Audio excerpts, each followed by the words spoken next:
So I'm going to introduce our speaker for this evening. But in introducing her, I would like to talk about the value of friendship and what it means to be a friend. Like many of you, when I was in high school, it sucked pretty bad. Like many of you, I struggled to find friends and I struggled to fit in. However, our speaker tonight, her family has been a great friend to mine and to me.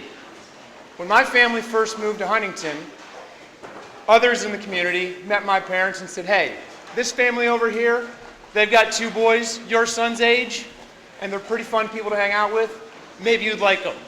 So we met and were introduced to each other. Those 2 boys, did the mic just go out? Yeah. Check. Got a microphone?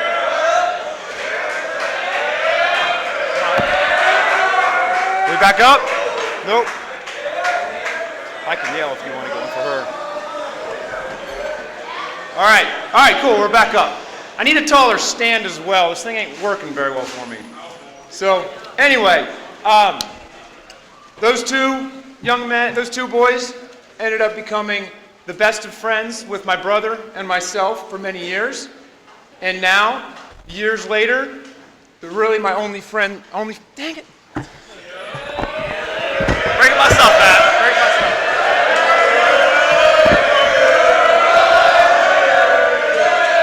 All right, I can yell loud enough. I can yell louder than the microphone. So while Luke's working on this, let me just finish this little spiel, all right? So.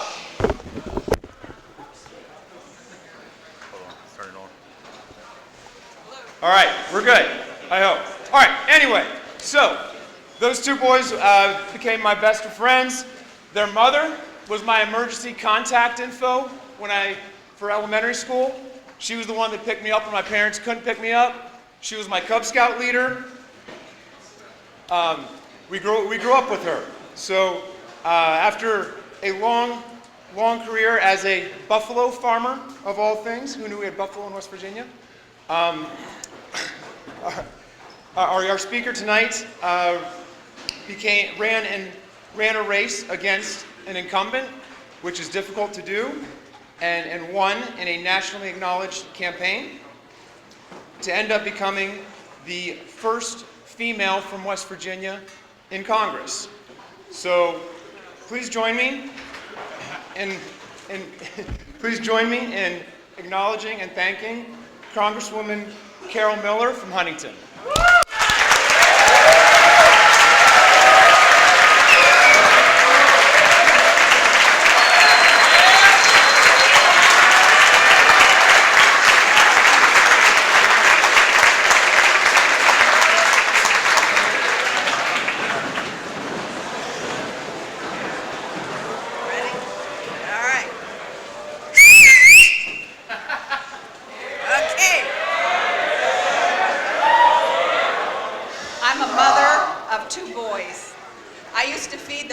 Team every Thursday night, which was about 45 kids. I love guys, and I am thrilled to be in a room full.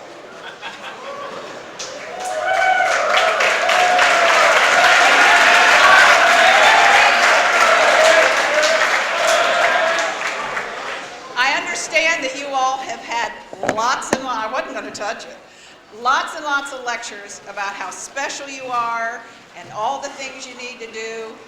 And I am going to tell you, you are somebody. And you all know that you're somebody because you wanted to come here. But I'm going to tell you to fly away. Pick a path, go out of state, learn all you can learn, and then come back. I raised my 2 sons, sent them away to school. They came back to work. I have 5 grandchildren here, which keeps me so grounded. I ran for office after I raised my family, and I spent 12 years in the legislature. I was the only woman on the agriculture committee until I made the mistake of bragging about it one time, and so then they put a bunch of people on there that didn't really know anything about farming, but that's okay. But I spent 12 years in the legislature. I became known as the den mother because I was the one that had to teach people how to do things. And I understand you all have had a lot of classes on what makes good government. When I used to teach people about passing a bill, I would use a hot dog. So we'd have the hot dog bill.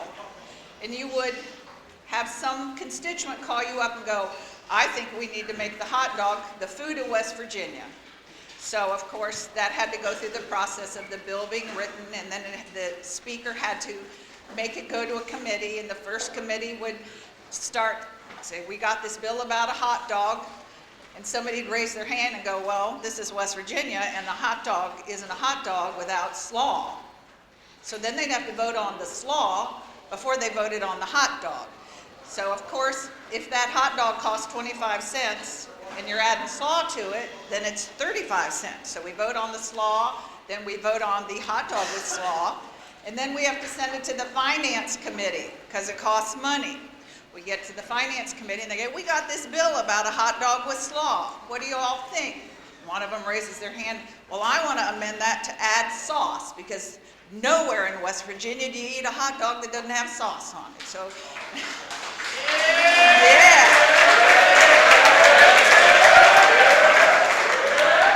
Yeah. So then they vote on the sauce.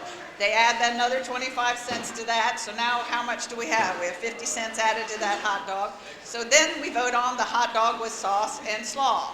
So then it goes down to the House floor, and they read it a second time, which is when you can amend it again. And somebody raises their hand and go, well, I'm from the Northern Panhandle, and we always put relish on our hot dogs. Well, so we're going to try and amend this to put relish on it, and that goes down in flames. Nobody wants relish on their hot dog with sauce and slaw.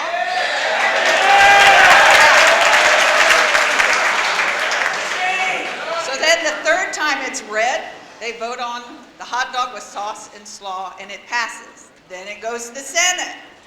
With the same thing, same process. They take that hot dog with sauce and slaw, and somebody else goes, wait a minute, you got to put onion on that hot dog with sauce and slaw. So then they amend it to have another quarter's worth of money. And so then we have them voting first on the onions, then on the hot dog with sauce and slaw, blah, blah, blah. Goes through that committee, goes through finance committee. The hot dog's now worth $2. But because they changed the bill from the way it was in the House, after they vote on it on the Senate floor, it has to come back to the House. So the people in the House are going, well, we don't know. So they then have to meet in a conference committee because they go, well, we don't know. So we meet in the conference committee, and they finally all agree that we're going to do that hot dog with sauce and slaw and onions. So the bill passes. It goes down to the governor's office. He hates hot dogs. So he vetoes the bill.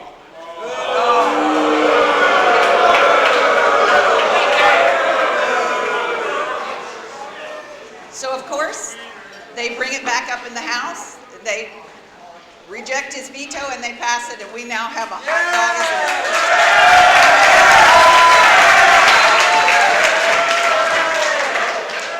I think what I'd rather do is tell you a few stories about being a buffalo farmer, because you all have already heard all week how special you are, how important you are, and how we want you to succeed and come back to our state. I started raising buffalo when our kids were like 8 and 10 years old, which Matt can attest to because he was out there too. So of course our sons had to learn how to weld. They had to learn how to dig post holes, put barbed wire and electric fence. We had 5 females in a bull named Buster, and they were kind of tame. My son, after a few years, when he was a freshman, he was the quarterback, and one of the guys in the last game broke his arm. So he now has a cast on his arm, and we sent him up the hill to bring the buffalo down with a bucket of grain. Well, the buffaloes start chasing him. So he throws the bucket of grain up in the air and comes running down the hill into all these trees because he thought, I need to get away from these guys. because the bucket's tumbling right behind me with all that grain falling out.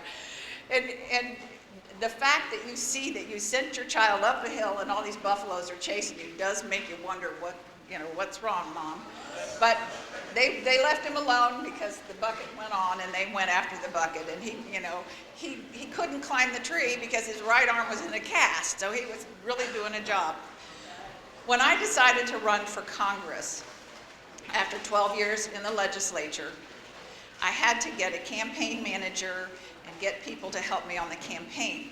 My campaign manager grew up in Long Island. Does anybody know where that is? New York. Exactly. Well, I'm bringing him to southern West Virginia because southern West Virginia, we start with Mason County, we go all the way down to the bottom and all the way up to Pocahontas. And so I've got this city slicker as my campaign manager. And we went down to Man, West Virginia. Anybody here from Man? Yeah. Okay. Well, we went down to Man because some outfit in Wisconsin was suing Man High School because they prayed before their football game. Boo.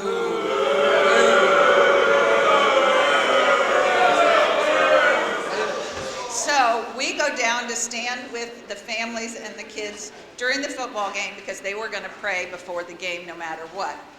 And it was a wonderful night. It was raining, but it still was a wonderful night. So my campaign manager and I go driving back up 119, and my husband and another one of the guys on the campaign was in Cabell County. Anybody here from Cabell County? Yeah, yay! And that guy happened to have worked on a dude ranch one summer. I get a phone call when we're driving that my buffalo are out. I'm going, oh. So we drive up 119, and they drive over from Cabell to the farm. And thank goodness they were just sort of over in the neighbor's yard. But I put my car on one side of the road. My husband puts his truck on the other side of the road. And we get some guys on four-wheelers to go up and go around them and kind of push them back down the road. And it really kind of reminded me of Dances with Wolves, if any of you have seen that movie, because they were in the dark and they're just thundering along down the road. And I looked at my campaign manager and I said, "You stay in the car." And so I get out of the car and I'm like this across the road. And the other guys are the same. And I know he's looking out the window thinking, my candidate's gonna die. But they did exactly what they were supposed to do. They went running back down the road, broke back in through the electric fence, and then went down over a hill. So of course then we had to put the electric fence back together. But some of the guys didn't realize that it's still live even though you break it. So one of them grabbed one end and then the other end, and you hear them go, ah! So it didn't hurt them, it just shook them up. So we got them all back in where they needed to be. So that's the kind of stuff that normal people do. Some people in Congress are farmers, some people are lawyers, some people are bus drivers. There are all kinds of different people that make up your government. And that's what's so important about having all of you all here now, is because you're all different people. And you may have different interests. Some of you may want to climb mountains. Some of you may want to be a pilot. Some of you may want to go in the military. My husband was in the military when we got married. He was in the 101st in Clarksville, Tennessee. So I spent the first 8 months of my life with him in the Army. But you all are going to be making some wonderful choices here. Your junior year is such a fun year. And you don't realize this now, but your senior year goes way too fast. Way too fast. So if you're making applications, you need to start thinking about that now. If you want to do something with computers or some type of skill that you may not need to go to college to do, you need to think about that now and start focusing on where you're going to be, because when you blink your eyes, your senior year is going to be over. Prom, all of those things. And you are making friends here that you may know your entire life. And you may also meet in Kansas City or in New Orleans. You just never know where people are going to end up. West Virginia has 1.8 million people. That's not very big. I just got back from China. Oh my word, I've never seen so many people in my life. It boggles your mind. The police at night in Shanghai, They have to make sure that the people on one sidewalk go this way and on the other sidewalk this way, and they actually have police there. They have cameras taking pictures of you all the time. They're at every street corner. If you jaywalk, they'll put your face up on a big electronic billboard right there to shame you. It's amazing what's out there in this big world, and there's so many things you all can learn. I do want to give you a really good quote. I'm sure you had lots and lots of quotes. But Teddy Roosevelt made this comment. You all like Teddy Roosevelt. He said, "It is not the critic who counts, nor the man who points out how the strong man stumbles, or where the doer of deeds could have done them any better. The credit belongs to the man who is actually in the arena, whose face is marred by dust and sweat and blood, who strives valiantly, who errs, makes mistakes, who comes up short again and again, because there is no effort without error and shortcoming. But who does actually strive to do the deeds, who knows great enthusiasm and great devotion, who spends himself on a worthy cause, who at the best knows that in the end the triumph of high achievement, and who at the worst, if he fails, at least fails while daring to do so greatly, so that his place shall never be without those cold and timid souls who neither know victory nor defeat." Translated, try, try, try again. Things that come easy don't mean as much to you as things that you're trying hard to accomplish. Those of you who aren't very good at basketball, you keep making those free shots over and over and over till you nail it. It's the ones who have to work hard to accomplish things that have the satisfaction in their heart.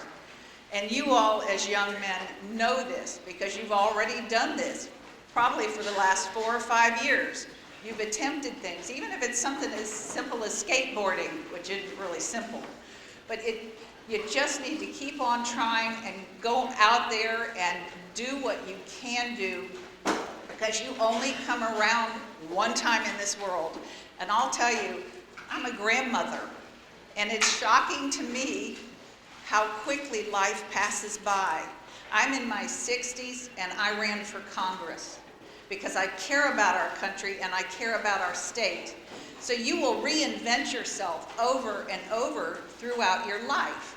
You may decide to be a golf pro. You may decide to have a fish hatchery. You don't know, but there are so many things out there that only you can do a certain way. So I want you guys to fly away before you come back, because the more you can learn about this world, the more you bring back here.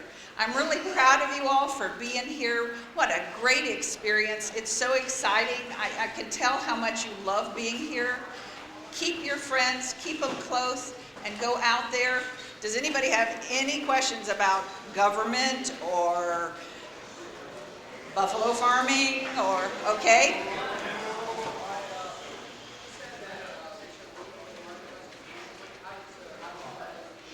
Okay, translate, I can't hear him.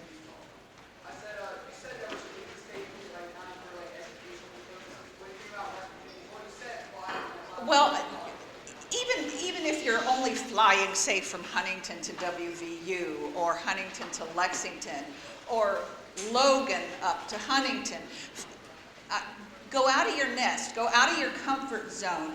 Don't just stay and think, I've got to stay with these same 5 friends on this same street. You can come back, but you need to experience the world. Go into the military. But come back. I'm just saying, open your world and your mind so that you can experience things. There are people in the Eastern Panhandle. They know nothing about Huntington. I knew nothing about the Eastern Panhandle until I got into that House of Delegates and made a bunch of friends there. So what I'm trying to say is broaden your world as much as possible. Okay. Well, who else? Nope. Yes?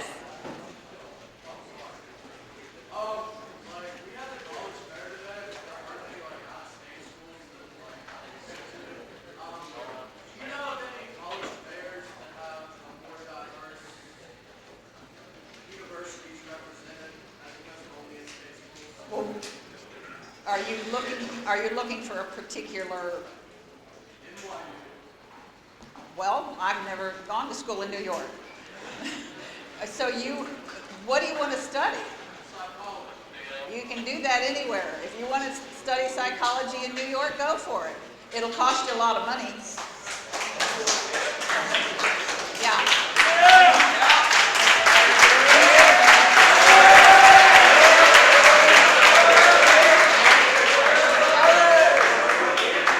It costs more money to live in New York than it does in Fairmont.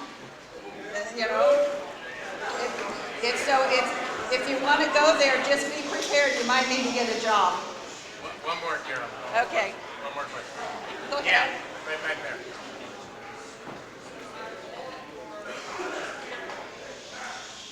So out of all your experiences in your career and your family life, what would you say is your proudest accomplishment? My proudest accomplishment is raising 2 sons and raising them well. You know?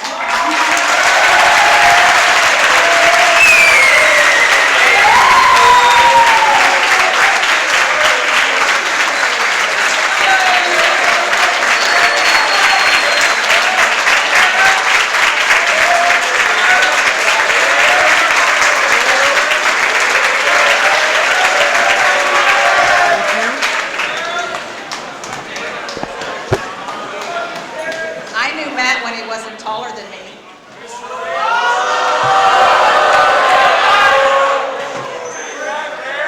All right. Yes, a lot. All right, gentlemen, so to thank Representative Miller and my second mother, we have a certificate of appreciation from the American Legion and Mountaineer Boys State. And next year when you come back, we have a different thank you present for you. So thank you very much. Thanks.